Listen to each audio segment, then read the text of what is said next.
Imagina o barulho do bonde cortando a manhã. Vendedores de rua oferecendo café, jornaleiros gritando manchete e um rádio novinho numa vitrola de loja, deixando escapar um choro instrumental. O Brasil dos anos 1920 é um país entre dois tempos, ainda com o pé na roça e já flertando com o mundo moderno. Em São Paulo, fábricas apitam, operários cruzam as ruas com marmita na mão. No Rio, a Lapa acorda devagar e dorme tardíssimo. Em Recife, Salvador, Belém e Porto Alegre, as docas misturam sotaques, ritmos e curiosidades. No meio dessa confusão gostosa e contraditória, vive um cara que sente o coração bater forte por outros caras. Ele não usa a palavra gay. A moda da época nas páginas de jornal, na medicina e no falatório de esquina é dizer invertido, pederasta, mariquinha, entendido. Palavras que não cabem no peito de ninguém, mas que explicam o clima. E como é que ele vive? Com esperteza, rede, ginga e um ouvido sempre atento ao apito da polícia. Nosso personagem acorda numa pensão perto do centro. Cama de ferro, lavatório, um retrato de família na parede, 2 camisas passadas e um terno que tenta parecer novo. Trabalha num escritório de comércio, ou numa tipografia, ou atrás do balcão de uma loja. A década de 20 tem emprego urbano crescendo para quem sabe ler e somar. E ele sabe. O trabalho dá rotina e cobertura. Quem tem crachá e horário tem menos gente perguntando da vida íntima. Mas o relógio da liberdade toca mesmo é quando a tarde cai. A cidade muda de cor. O bonde leva a turma para os cafés, para os cinemas do centro, para os salões onde tocam machixe, tango, foxtrot chegando das vitrolas importadas. Os jornais falam da Semana de Arte Moderna de 1922, dos modernistas quebrando o jeitão acadêmico. Nas mesas, todo mundo discute o novo. E o novo, para muita gente, é também a chance de existir fora do script. Só que a rua tem regra e a polícia tem faro. O Código Penal não traz ser gay como crime, mas tem armas de sobra para apertar o cerco. Vadiagem, ultraje ao pudor, escândalo.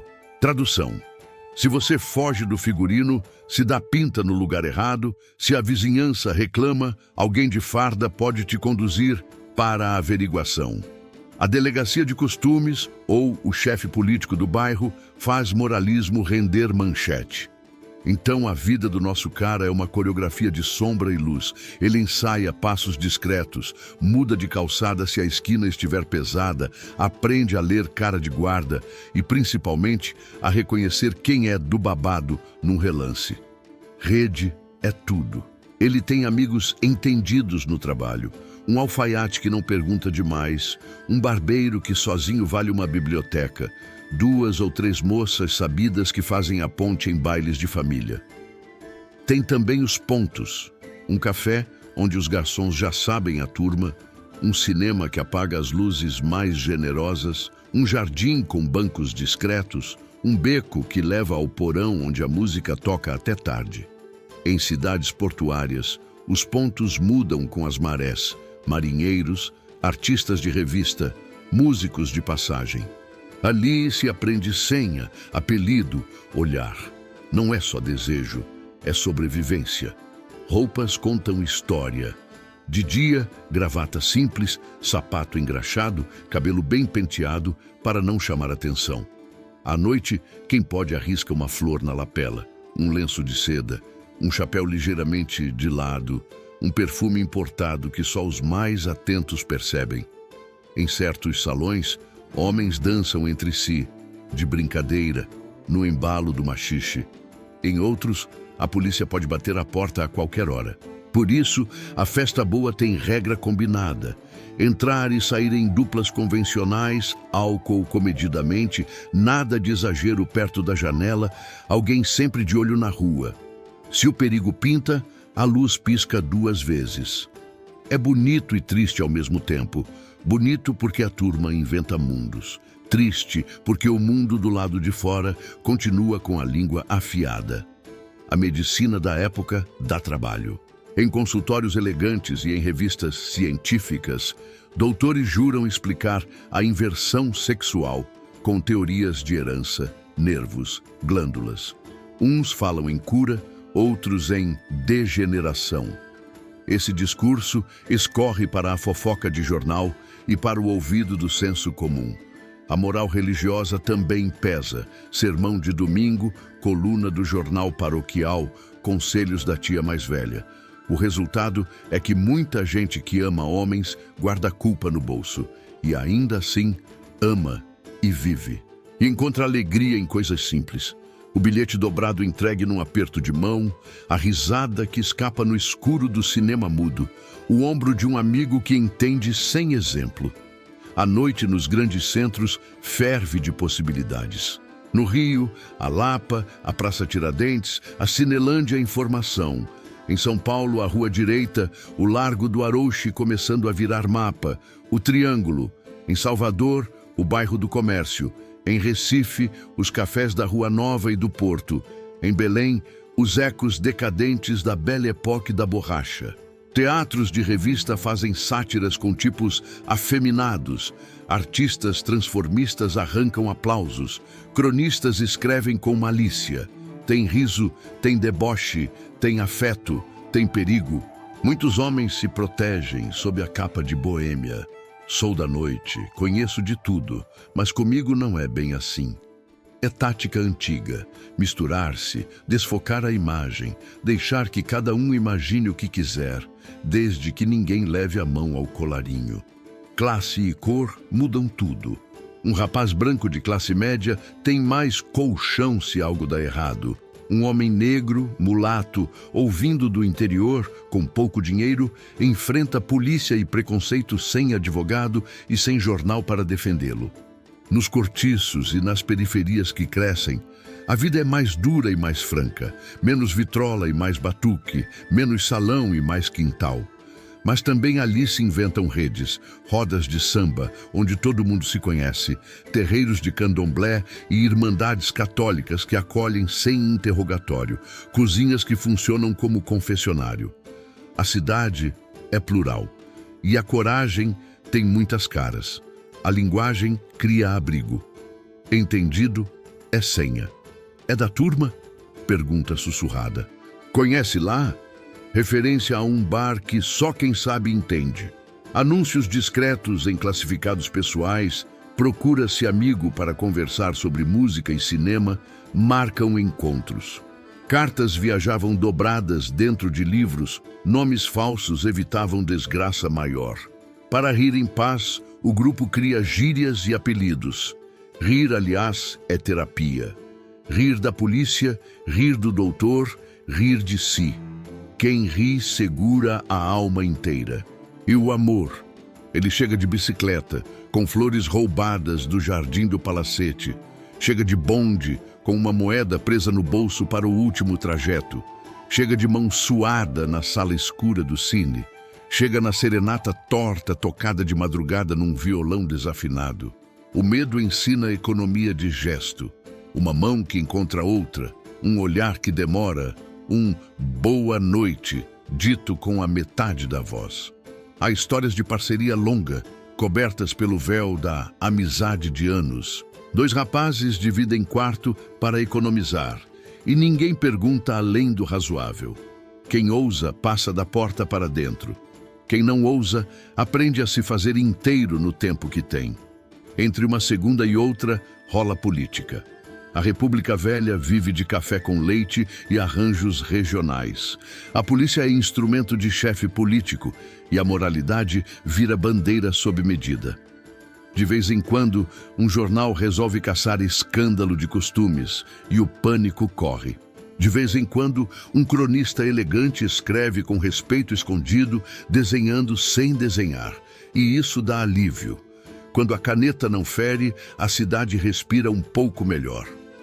A década de 20 também ferve de modernidade. Cinema, rádio, automóvel, arranha-céu nascendo. Cada novidade abre uma fresta, onde a fresta passa corrente de vida. Se você fechar os olhos agora, dá para ver nosso personagem pegando o bonde de volta depois de um baile. Ele segura o chapéu, olha a cidade passar, postes, sombras, risos que ficaram para trás. No bolso, um bilhete com 2 linhas e um apelido. Em casa, a pensão dorme. Ele tira o paletó devagar, sente o cheiro do perfume que não é o dele, encosta a testa no vidro da janela e sorri. Amanhã, a cidade volta a lhe pedir compostura. Mas, por agora, a noite foi generosa. E é isso que mantém a chama acesa. O pouco que a vida moderna dá quando a gente sabe onde procurar. O dia seguinte cobra estratégia. Nosso personagem calcula tudo. O horário de sair, o caminho mais seguro, a desculpa pronta se encontrar um conhecido falador. A malandragem urbana é um idioma e ele é fluente. Aprende a entrar em grupos que oferecem proteção. A associação de classe, o clube de leitura, a roda de música. Nos bailes, dança com moças queridas e combinadas, com quem divide confidências que não viram fofoca. Muitas mulheres, costureiras, professoras, balconistas, artistas, formam uma muralha afetiva em volta dos entendidos. Protegem, ensinam, abrem portas e janelas. Não à toa, a amizade com mulheres fortes é uma tradição que atravessa décadas. A cultura popular dá colo. O samba que já borbulhava vira trilha de encontros e desencontros. Letra de duplo sentido, malícia na medida, riso maroto. Nas radionovidades, o microfone chega tímido. Nos cinemas, a gente aprende novas formas de amar, olhando para telões que mostram casais improváveis e finais sorridentes. A cabeça areja. O Brasil urbano quer ser moderno e a modernidade, mesmo com moral de pé junto, empurra um pouco as paredes. Lojas vendem tecidos mais ousados, perfumes, gravatas coloridas. Revistas trazem modas e modos. A publicidade desloca desejos. No meio da vitrine, nosso cara treina ser o que é, milímetro por milímetro. Quando dá ruim, a cartilha de sobrevivência entra em ação. Polícia na porta do bar, sorriso curto, documento em dia. Estava só tomando um refresco, doutor. Zombaria de rua? Passo firme, olhar adiante, evitar o atalho escuro. Perseguição de moralista? Procurar o dono do estabelecimento, o vereador amigo do dono, o jornalista que tem coluna no jornal. Cidade é teia, e quem vive nela aprende a puxar fio. Nem sempre funciona. Muita gente sofre calada, porrada, humilhação, demissão disfarçada. É por isso que as redes importam tanto. Um amigo para recolher do chão, outro para arrumar emprego, outro para escrever carta de recomendação. O Brasil de 1920 é sociedade de favores. A sobrevivência também é. Tem fé e a fé não é inimiga. Em igrejas e terreiros, quem acolhe, acolhe. Nem todo sermão é dedo em riste. Há padres que escutam, mães de santo que benzem sem perguntar, benzedeiras que guardam segredos. A religiosidade brasileira é cheia de atalho amoroso. Nosso personagem aprende a acender vela por si e pelos seus. Pede proteção para as noites de risco, agradece as manhãs de alívio. Às vezes, a culpa aperta. Outras vezes, a coragem vence. A vida é feita desse puxa-empurra. E a rua, sábia, ensina a viver nos intervalos. Amores viram histórias de longo curso. 2 homens montam uma casa pequena, cozinham juntos, dividem contas, compram um rádio a prestações, escolhem uma planta para a janela. Para a vizinhança, são amigos de infância, primos de mentira, sócios de comércio. Ninguém discute, porque quem trabalha e paga aluguel ganha respeito silencioso. De vez em quando, a família de um aparece com exigência de casamento. Ele usa o escudo da época. Ainda estou me ajeitando, mãe. O trabalho pede minha atenção. A vida anda corrida. Nem sempre cola. Muitos casam. Alguns encontram saídas onde cabem o casamento e o segredo. Outros rompem e seguem com o coração remendado. Nessa década, a autenticidade absoluta custa caro. A maioria paga em prestações de pequenas verdades. A imprensa mistura polícia e poesia. Cronistas maldosos adoram transformar moral em espetáculo. Chegam com lupa e ironia, saem com meia-verdade vendida como furo. Mas também há gente que escreve com doçura e inteligência, que vê no desvio um jeito de existir que a cidade precisa aprender a tolerar. Nas páginas de revista aparecem fotos de artistas transformistas, elogios a vedetes, entrevistas que cutucam a fronteira. Esse barulho ajuda a normalizar sem prometer milagre. Cada aparição é um tijolo a mais na ponte entre o que é dito e o que é vivido. O país muda de humor nos 45 do segundo tempo da década. 1929 chega com crise mundial, o café treme, a política balança. 1930 entra com Revolução e Vargas. A moral pública vai ficando mais disciplinadora. A máquina do Estado engorda. A polícia ganha dentes novos. O rádio vira vitrine e vigilância ao mesmo tempo. Para quem vive amando homens, isso se traduz em mais cuidado, mais cifra, mais senha. Mas também se traduz em mais cidade, mais gente, mais encontros possíveis. A vida não volta para a garrafa. O que a década de 20 ensinou fica, a técnica do olhar, o mapa dos lugares, a ciência das amigas, a arte de existir no intervalo. Voltemos ao cotidiano, que é onde a história mora. Nosso personagem aprende ofícios de alma. Esperar sem perder a ternura, dizer muito com pouco, perceber perigo no ritmo dos passos atrás, distinguir risada boa de risada má. Aprende a cozinhar para dois, a costurar botão às pressas antes do expediente, a guardar bilhetes em livros de capa grossa. Aprende a deixar perfume na fronha do outro para que o dia seguinte tenha cheiro de ontem. Aprende a dançar no espaço mínimo entre a mesa e a parede, com o rádio baixo para o vizinho não bater com a vassoura no teto. Aprende a amar com inteligência. E amar com inteligência é a invenção mais brasileira que existe. Se tem coisa que marca essa vida, é o equilíbrio entre coragem e prudência. Coragem para entrar no bonde que vai dar no bairro onde a turma se encontra. Prudência para descer uma parada antes e ir a pé. Coragem para olhar de volta quando alguém bonito olha. Prudência para não prolongar o olhar na esquina errada. Coragem para falar de si com os amigos certos. Prudência para guardar silêncio diante do chefe. O coração aprende a medir distâncias. O braço que alcança a cintura quando a luz apaga. O sorriso breve que cabe num elevador. O passo miúdo que evita o buraco na calçada da moral alheia. Guarda 3 quadros para a tua imaginação. Quadro 1, um cinema do centro, letreiro piscando. Filme mudo com legendas engraçadas. As luzes se apagam, o piano começa. 2 rapazes sentam lado a lado, separados por um casaco dobrado.